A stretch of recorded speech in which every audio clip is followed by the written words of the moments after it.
منظور پښتین د دې په باره کې به تاسو څنګه پلان یې د دې طرف ځکه هغه هم زمونږ خاوره ده. دا څوک دا منظور پښتون دا محترم اول خو تاسې د منظور پښتون یا د نور د بد اړه مخکې هم څو واره وضاحت کړی ده. اول خو تاسې د منظور پښتون مرکه واورئ، هغه په خپل په څرګند ډول وایي چې موږ کار د خپل خاورې سره محدود ده. موږ نه د افغانستان سره کار لرو، د افغانستان د پښتنو حقوق موږ غواړو او نه د هغوی د حقوقو سره موږ کار لرو. موږ د خپل ځان سره کار ده، دوی سره موږ کار نه لرو. او بل موږ ممکن دا خبره کوو څو واره مخکې کړې ده چې هر څوک چې د خپل حقوقو لپاره مبارزه کوي، تاسې سوال کول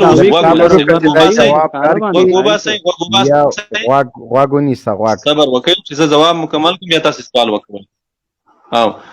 نو موږ مخکې هم ویلي دي څو ځله چې هر څوک چې د خپل حقوقو لپاره مبارزه کوي د هغې مبارزه موږ ستایو، د قدر وړ ده، ولې په شرط دی چې هغه مبارزه په هغه ډول وي چې د حقوقو غوښتنه پکې کېږي.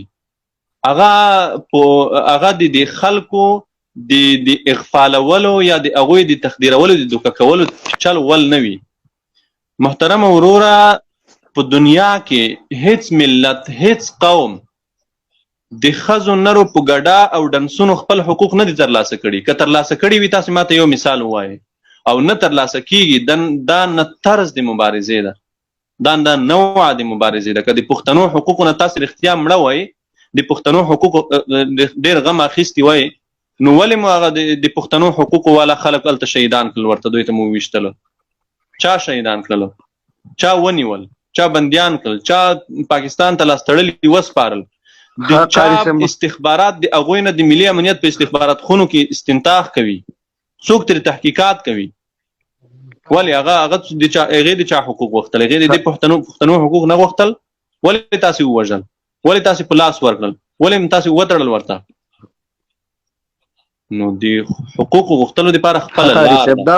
او بله خبره دا ده چې موږ اوس په داسې یوه حالت کې نه یو چې په نورو هیوادونو کې یا مداخله وکړو یا د نورو هیوادونو په چارو کې لاس ولرو، لاس وهنه وکړو. موږ تاسې خپله د اور لاندې یو. ته که د پښتنو حقوق غواړې راشه کندهار ته، که نه دا نه اوس د کندهار د یوه مظلوم بیچاره انسان ویډیو درته خپروم. په کندهار کې یوه ښځه، تاسې ماته په ټول پاکستان کې تاسې ماته یو مثال ووایه چې یوه پښتنه ښځه د یو چا یو پنجابي یا یو پاکستاني پولیس افسر دی یوه پښتنه پیغله وړې وي، 15 ورځې د په خپله پوسته کې په هغې جنسي تیری کړی وي، بیا د هغه وژلی وي. او په کندهار کې حاجي ورور چې ښه مشهور څرګند سړی ده او خبره دروغ هم نه ده، ټول کندهار ولس ترې خبر ده، دا یوه پښتنه پیغله خپلې پستې ته وړي، 15 ورځې په هغې جنسي تیری کوي، د هغې نه وروسته یې وژني. تاسې ولې دغه اسرائیل دي که پښتانه دي؟ ته د هغې پښتنو غم اخیستی پرېږده، دا خپل ستا په پښتنو څه روان دي؟ ستا په هېواد کې د پښتنو سره څه کېږي؟ ته که د پښتون غم اخیستی د خپل پښتون غم دې وکوه. دا اسرائیلي ده، دا د اسرائیل نسل ده، د پښتون نسل ده چې ته د هغې پښتون غم اخیستی یې.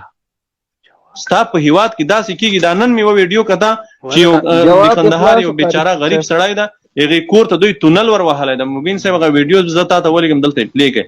یو کور ته تونل ور وهلی، دولتي سرتېرو هغه محمد شریفي هغه ویډیو نشر کړې هم ده. کور ته تونل ور والی ده په دې خاطر چې په دا تونل کې ماینونه ور کېږدي او بیا یې نه وروسته چاپه په ووایي، اعلان په وکړي چې طالبانو غټ قمندان مو سره د ذخایرو ونیو، سره د لوی ډېرو وسایلو موږ ونیو. هغه بیچاره غریب یې چې زه ویرغلم، څو واره مې ژړا وکړه، فریاد مې وکولو د خلکو ته چې ګورئ مې سره داسې ظلم کېږي. چا مې د خبره نه اورېده. په کندهار کې 19,900 پښتانه ورک شوي دي.